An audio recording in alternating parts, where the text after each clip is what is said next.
my body.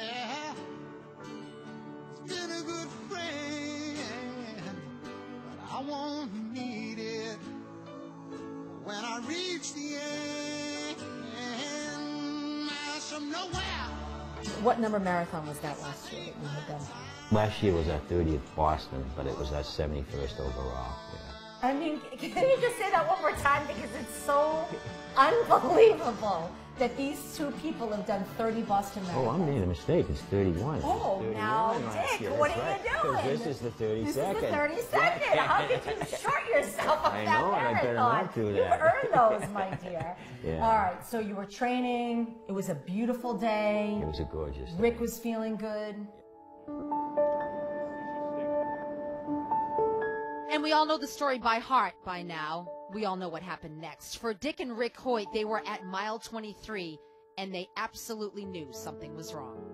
We were having a great run. I mean, we were an hour ahead of the years before time. Wow, so you felt good. Yeah, we felt good. We were doing real good. And we got to the 23-mile marker, and all of a sudden, I noticed there was looked like there was more police activity. So I stopped to a police officer, and I said, is there anything going on? And he says, yes, 2 bombs had exploded at the finish line. And to us, the marathon was all over, because all our families and all the runners' families were sitting in the bleachers. Oh. And the bomb actually went off right in front of them, but fortunately it was across the street, so none of them got injured. Thank God. So Did you think about them right away? That's all we thought about. They kept on running, but mile 25 and 2 bombs put an end to what was supposed to be a perfect ending for this father and son.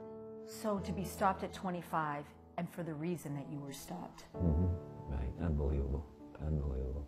That's your marathon. That's his marathon. That's right. Yeah. I just can't imagine 2 people doing what they did. So despite the fact that Dick is what he calls 73 years young and Rick is 52 years young, they got back out there in the cold, in the snow, in the rain, in the ice, in the elements, and they trained. Not for them, not for us, but for something so much deeper. Last year was supposed to be our last Boston Marathon, but we're running this year in honor of the people who got killed and injured. I just, I pray for the families. From a man who knows firsthand what can happen when life throws you a curve, but a man who took that curve, grabbed his son, and became his arms and his legs, and never looked back. He's just an unbelievable person. Yeah, you won't find him much better than this guy. Yeah. I think he'd be president of the United States. But here's the question. Would he be a Democrat or a Republican? He would be an independent. Yes! So when you see Rick, what do you see? I see a great human being, right, with a great attitude and a yes-you-can attitude. And there's nothing that he can't do, and he's proven it. And when I look at you, I see the same thing. Oh, thank you. That's very nice. Yeah. Do you see the same thing? I hope so. Yeah. You are an incredible inspiration, both of you. I know you know that, and you hear it so many times. But I've never met 2 people like you.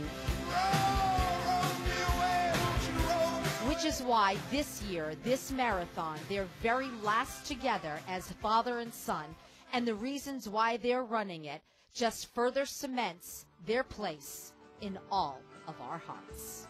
Well, we're gonna miss them all, that's for sure. I'm going to miss you too. They're the greatest fans, ever. And we just want to say hello to them. And it's not goodbye. We'll see him at some point and stuff like that. But well, he's still going to be out there too, right? Yeah. Who's going to win this year?